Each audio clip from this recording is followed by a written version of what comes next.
estamos hablando acerca de grandes rasgos. ¿Cómo evitar que la polarización que se vive en el país trunque la posibilidad de que realmente se abran panoramas favorables para una Guatemala que está pidiendo a gritos que ya no sea la corrupción la que gobierne, que no sea la corrupción la que digamos, fije las reglas? Por eso, repito, creo que vale la pena mencionar un par de aspectos que ya los invitados han expresado en sus intervenciones, pero recuerdo que está con nosotros por la vía telefónica el licenciado Francisco Quesada y aquí en cabina el licenciado Aníbal García. Voy a partir de este tema de la unidad nacional. Ahora voy a empezar con el licenciado Quesada. Decía el licenciado García, como lo mencionaba al final del primer bloque, bueno, que el próximo gobierno tiene que escuchar a Guatemala. Pero usted habla de una unidad nacional, presidente de todos los guatemaltecos. Pero en el contexto de polarización que hay, ¿cómo lograr tal cosa si, por ejemplo, el presidente se reúne con el sector empresarial y recibe críticas de un sector? Va, digamos, atiende al sector indígena y recibe críticas de otro sector. En general, aquí lo dijo muy claro, y voy a decir su nombre, Julio Héctor Estrada, diputado electo. Dijo, el presidente no debe gobernar para las redes sociales. Pero ¿cómo lograr esa aproximación a ser el presidente de todos los guatemaltecos, escuchar al país sin, digamos, perder el ritmo y sin tropezarse mucho? Licenciado Quesada, adelante. El presidente, como digo, es de la unidad nacional, o sea que en el momento que sea investido como tal, dejó de estar en campaña. Una fase es prometer, una fase es persuadir, una fase es captar adeptos, una fase es hablar de la corrección política, meterse en ese clima de la buena opinión, y otra parte es enfrentar ya los problemas muy rezagados que tiene Guatemala, donde las soluciones no a todos van a satisfacer, donde va a tomar decisiones que unos lo aplauden, otros no, donde va a tener que escoger en un plan estratégico bien marcado cuáles son los proyectos prioritarios, donde va a tener una oposición en aquellos proyectos que no son elegidos como prioritarios. Pero eso es gobernar estratégicamente. Cuando los presidentes o los gobernantes, no solo digo el ejecutivo, sino diputados, alcaldes, etcétera, empiezan a querer congraciarse con todos, entonces ahí sí acuden a las redes sociales, ahí sí acuden a medir constantemente cómo están las preferencias, y ahí es donde tocan inmediatamente la puerta del tema clientelar, cómo satisfacer a la mayor cantidad posible que me pueda dar la posibilidad de reelegir. No importa que sean obras estratégicas, no importa que sean las mejores, sino que son aquellos temas que vimos el año pasado, donde se dirigía a capturar el voto. Pero ahora lo que viene es que tienen 4 años para esa estrategia, o realmente ser quien quiere hacer un tema donde quiere sacar adelante a Guatemala, como digo, con proyectos que se prioricen, proyectos que generen desarrollo, proyectos que nos saquen del subdesarrollo, proyectos que generen inversión, etcétera. Y sí hay caminos, lo que pasa que sí genera malestar, como digo, por el tema tan arraigado del clientelismo, la compra del voto, la compra de voluntad. Usted habla de escoger batallas, entonces, licenciado Quesada, prácticamente. Absolutamente, la batalla estratégica, escoger los proyectos que sean y van a fungir como lo mejor de largo plazo. Voy ahora al contexto de escuchar al país como tal, el licenciado Aníbal García. ¿Cómo escoger esas prioridades oyendo a tantos sectores que están pidiendo a gritos un cambio? Sí, yo creo que el licenciado Quesada tiene razón en cuanto a que también las autoridades electas, especialmente en el Ejecutivo, no pueden caer en ese gran error de querer hacer la lista de Santa Claus, valga la referencia. Creo que hay temas que son ineludibles y que son los que debe afrontar, en este caso, el gobierno central. Un ejemplo. Por ejemplo, sentar las bases de una división de poderes real. Pareciera poca cosa, pero no es poca cosa. ¿Por qué? Porque no existe ahora. Porque en este momento no existe, porque justamente esa es la esencia de la base del modelo republicano. Y uno no esperaría que este presidente, el próximo presidente, el presidente Arevalo, jamás lo miraríamos llamando al Ministerio Público para pedir ciertas cosas, o a la Corte Suprema de Justicia, o a la Corte de Constitucionalidad. No esperaría un presidente que garantice la independencia judicial, que tiene el nivel político para relacionarse con los diputados del Congreso de la República y con toda la institucionalidad del país. Eso a mí me parece esencial, porque es darle la relevancia que corresponde a la presidencia de la República y fundamentalmente sentar ese nuevo estilo de gobierno. 2, El otro tema, insisto, debe ser en esa línea de la unidad nacional. La unidad nacional solo puede ser posible en la medida en que el presidente de la República, en esencia, ejerce su liderazgo sin privilegiar los intereses de ningún sector. Aquí tenemos que aceptar que todos estamos en este mismo barco, que todos estamos en este espacio geográfico y tenemos que dialogar. Y me parece que es fundamental, por eso la propuesta del Pacto de Nación, porque la única posibilidad de que nosotros podamos estar sentados todos y representados todos en una mesa es a través de un diálogo democrático real, en donde se van discutiendo los grandes temas nacionales, por ejemplo, el tema de corrupción, por ejemplo, la reforma al servicio civil, por ejemplo, la reforma del Estado que tanto se hace necesario. Queremos saber cuál es esa reforma del Estado que se va a implementar. ¿Van a haber o no van a haber reformas constitucionales? Son temas de fondo. Y hay otro tema que por el momento no ha sido del común de los diálogos, pero en realidad, ¿cuáles son las estrategias para la transformación económica y social del país? Eso implica que tengamos una mesa limpia para dialogar. Eso implica de que podamos sentarnos en una mesa a discutir lo que se debe hacer, tomando en cuenta que desde el punto de vista político, en esencia, lo que es un presidente es un administrador de los intereses nacionales.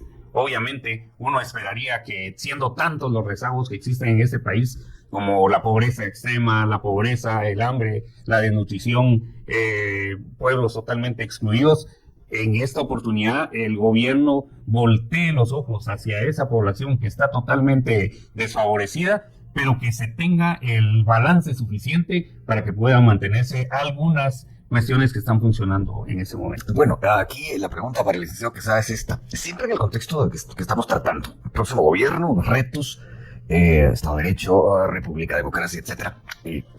¿A usted no le parece, licenciado, que en Guatemala, más que una polarización ideológica, izquierda-derecha, por decirlo claro, es una polarización que pasa por un discurso que tolera la corrupción y otro que está en contra de la corrupción?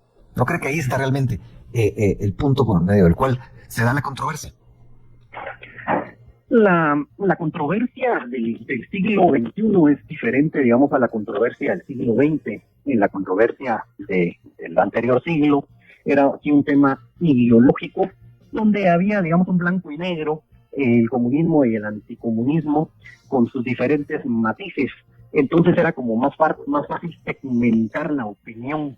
Y además, pues que era bastante fácil dirigirla porque la masividad de medios era muy escasa. El siglo XXI, con el tema de las redes, ha dejado por un lado la ideología y lo que ha trasladado son sentimientos, cómo me siento, cómo apelo a motivarme, y se ha ido quedando de lado pues los principios ideológicos, y precisamente en las redes muy poderosas han ido buscando qué es lo que más permea al ciudadano, qué es lo que más lo conmueve, y han encontrado pues discursos que son bastante pegajosos, discursos que captan adeptos, discursos con los que puedo dirigir a la persona.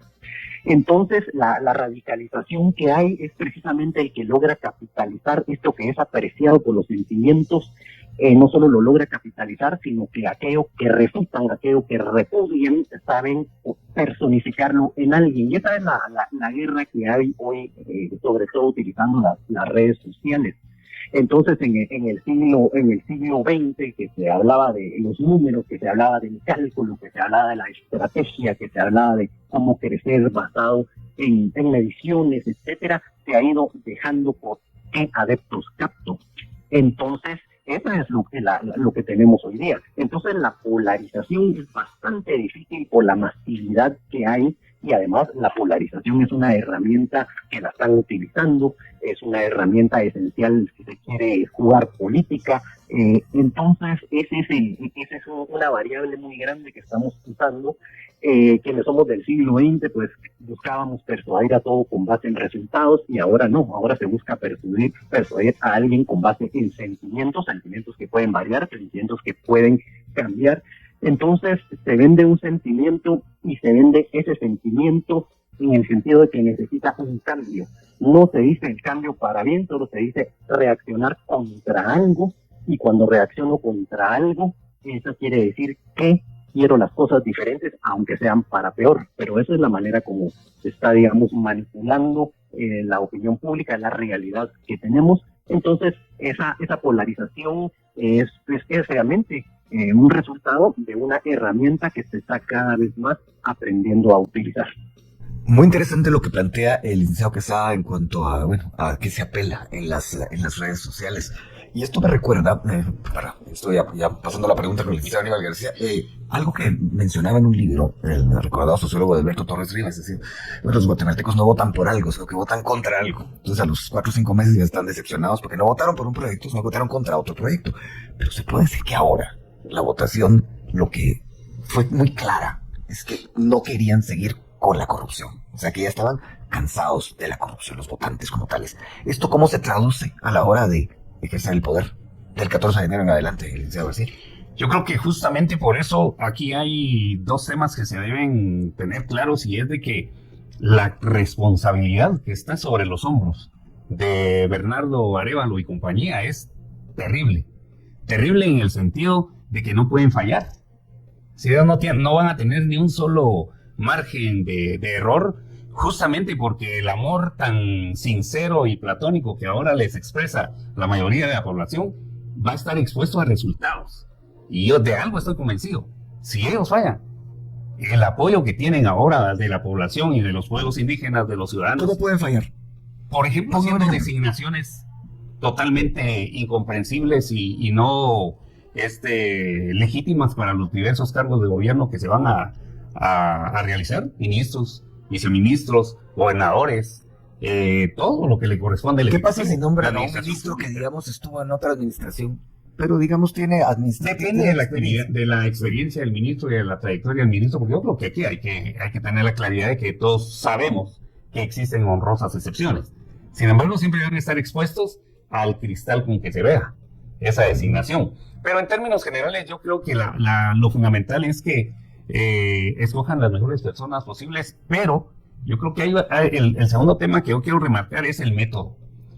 Aquí estamos hablando de la necesidad de fortalecer la democracia y entender la democracia amplia, no esa democracia que se restringe al voto. Y en ese sentido también hay algo que es fundamental para este equipo de gobierno, y es entender que ellos son el resultado de una lucha ciudadana no de hace 2 años.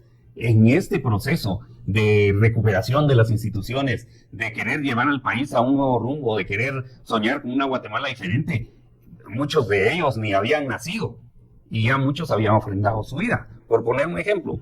Entonces, el tema central es la capacidad que tengan ellos para interpretar lo que el pueblo les dio y la capacidad que tengan para sostener el proyecto a largo plazo. Y no deben olvidarse de algo que es esencial. Los pueblos latinoamericanos, en general todos los pueblos, votan de conformidad con resultados y exigen resultados. Y el pueblo anda buscando opciones, sean de derecha o sea de izquierda, y no tiene reparos. Pero ¿qué pasa si los resultados son producto de un populismo descarado? Que mucha gente, por más descarado que sea, no lo ve así, no que le gusta la actuación de un presidente que hace lo que la gente quiere, pero no necesariamente es lo que el país necesita a largo plazo. Se lo dejo como una idea para el próximo bloque, porque hoy acerca de, cómo gobernar un país en tanta polarización, y en el que, lo decía uno de nuestros invitados, no hay ni siquiera un equilibrio en el tema republicano de los poderes. Entonces todo esto, pues por supuesto, va a dar a un país complejo que tiene una oportunidad que se ve como algo nuevo, que puede suceder desde a partir del 14 de enero, que se expresó en las urnas, pero que evidentemente tiene muchas complejidades a la hora de aterrizarlo en la realidad. Recuerdo que aquí en cabina está el licenciado Aníbal García, que fue candidato presidencial, también fue diputado, y por la vía telefónica es el licenciado Francisco Quesada, actual presidente de SEDECON y también integrante del Centro de Investigaciones Económicas Nacionales, CIEN. Ahora voy a empezar por el licenciado García. Licenciado García, nos quedamos, digamos, con esta situación de que, sí, hay que hacer muchas cosas, pero decirlo no es que diga que sea solamente fácil hablar y que ya los hechos cambian. Bueno, eso creo que todos lo sabemos. Pero digamos, ¿cómo entender, por ejemplo, el caso de la justicia? Bernardo Arévalo es el presidente, pero la justicia no está... Si estamos en un país como el que se supone que queremos, él no tiene que meter las manos en la justicia. Pero ¿qué pasa si la justicia está haciendo cosas que no debe? ¿Qué tiene que hacer el presidente en ese caso? Bueno, usted se lo preguntó en entiendo. En algo estoy totalmente de acuerdo con el licenciado Quesada, en el sentido de que hay que recuperar toda la institucionalidad del país. Es inadmisible que instituciones que uno diría son inofensivas, como la famosa Comisión contra la Tortura, por ejemplo, se tergiverse totalmente y termine siendo de un útil para fines perversos, por poner un ejemplo. Pero si hablamos de la Contraloría, por ejemplo, solo imaginémonos cualquiera que se ponga a pensar en serio de si la Contraloría General de Cuentas está cumpliendo sus fines o no, llegaría a la conclusión de que no. Así de sencillo, yo soy contundente. Pero lo dijo el licenciado Quesada, son arbitrariedades que tienen décadas de estar ocurriendo. Correcto, pero deben parar. O sea, igual el sistema de justicia, igual el Ministerio Público y, bueno, de consiguiente también la Corte de Constitucionalidad. Ahora, ¿qué debe hacer el presidente? El presidente no tiene que meter sus manos en esos temas. Así de sencillo. El presidente lo que debe hacer es impregnar un nuevo liderazgo político, un liderazgo con una legitimidad de tal tamaño que el resto de instituciones y el resto de la sociedad tenga que insertarse en ese nuevo modelo de liderazgo de un funcionario público. Yo estoy convencido de poner de moda la virtud, como diría Martín. Es correcto, es que necesitamos eso. No necesitamos un presidente ordinario, necesitamos un presidente extraordinario, un presidente que entienda que su autoridad moral, su autoridad política y su legitimidad va a depender de que hagan las cosas bien hechas. Pero aquí hay malas noticias, Felipe. Van a llegar con un Congreso en donde ellos tienen apenas 23 diputados. Van a llegar a un sistema de justicia que, por cierto, empieza proceso de postulación ahorita en marzo. Y en donde van a participar, y el fiel de la balanza, son mis colegas abogados, que no necesariamente tienen la mejor reputación, pero hay que hacer la lucha. Entonces, creo que ese proceso de transformación institucional que necesita el país tiene necesariamente o exige necesariamente una legitimidad presidencial, pero grandiosa, y que fundamentalmente se tiene que apoyar en las demandas que el pueblo le vaya formulando. El día que el presidente y la vicepresidenta pierdan legitimidad, pierdan autoridad moral, en ese momento se está poniendo en peligro el proceso de transformación que necesita el país. Después le voy a hacer una pregunta respecto de ello, pero con usted fui a la generalidad. Con el licenciado Quesada voy a ir directo. Licenciado Quesada, ¿qué tiene que ser un presidente? En este caso, Bernardo Arevalo, si por ejemplo el Ministerio Público está cometiendo obviamente sicariato judicial, ¿qué tendría que hacer si esta cosa que yo le describo con esas dos palabras, sicariato judicial, ocurre? Yo quiero retomar el valioso comentario del licenciado García en el sentido de que el presidente no puede interrumpir en los otros poderes u organismos del Estado. Ahí es donde va a ir recuperando ese balance. El Ministerio Público, si no nos gusta cómo está actuando, si no nos gusta los alcances que está teniendo, es porque su contraparte, el organismo judicial, no está operando. ¿Cómo sería al revés? Que tuviera esa misma iniciativa el Ministerio Público y todos le aplaudieran, pero el organismo judicial no fuera receptivo.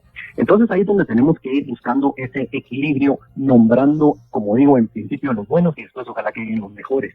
Pero el presidente, ya tenemos que salir de esa figura del siglo XX de que el presidente era el todopoderoso.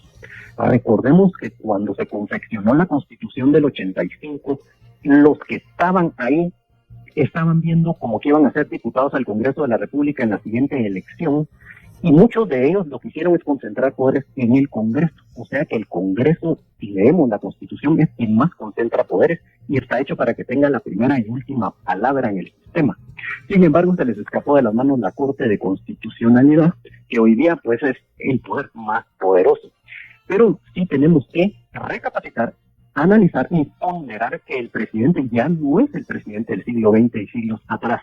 El presidente es una figura que depende fundamentalmente del Congreso, que depende fundamentalmente de la Contraloría, que depende fundamentalmente del organismo judicial. El presidente perdió poder en ese sentido, o sea que la expectativa la tenemos que medir a los alcances del presidente. ¿Qué tiene que hacer un presidente? A mi juicio, tiene que tratar de recuperar los servicios esenciales, dejar de perder el tiempo en el populismo, dejar de perder el tiempo en muchas otras cosas y priorizar 2 o 3 cosas. Servicios esenciales, la seguridad, servicios esenciales, la educación, servicios esenciales, la salud, la infraestructura, y ahí se quede. Que haga una medición de cómo lo encontró y ofrezca en un plan estratégico cómo lo va a devolver. Pero si el presidente se quiere volver el líder populista, y para el populismo usa la polarización. Si se quiere volver el presidente de redes, si se quiere volver el presidente de encuestas, si se quiere volver el presidente que le pone el dedo al que no esté contra él y le dice corrupto, si se quiere volver ese presidente, ya no va a ser de la unidad nacional, y al final de cuentas pues va a poder ser un presidente aceptado, va a ser un presidente querido, pero va a ser un presidente que no dejó nada. Y por eso me quiero... Le pregunto algo, ¿usted se está describiendo de alguna manera a Nayib Bukele o me equivoco? Estoy, para ser un poquito más chapín, me estoy refiriendo al presidente Portillo. El presidente Portillo dejó prácticamente devastadas las instituciones, pero es un presidente muy popular. O sea que no es lo mismo ser popular que ser eficiente, ¿verdad? Pero no era popular en su tiempo. Él digamos, las mediciones de aceptación para él eran muy bajas en su momento de poder. Después subieron. Eso es un fenómeno interesante. Fenómeno interesante. Se supo vender, ¿verdad? Se supo vender, aunque no lo respaldan sus obras y su actuación. Entonces el presidente es preferible que no se le recuerde en ese momento como el carismático, el querido o el dueño de las redes, sino que frente a los retos que tuvo, priorizó y devolvió algo mejor de lo que lo encontró. Eso es lo que yo creo que un buen presidente hace, un buen estadista, una persona que sí verdaderamente se entregó al servicio público y no alguien que iba detrás, sobre todo muchas veces, de su interés, de su ego, ¿verdad? Eso es lo que yo referiría, que priorice, tiene que priorizar 3, 4 temas y mucho, y pues dejar ese legado, dejar esa obra. Eso es lo que debería hacer. Y bien, hasta aquí el video de hoy. Recuerden que ustedes tienen la última opinión, la cual pueden dejar en la cajita de comentarios. Dicho esto, nos vemos en el siguiente video. Adiós.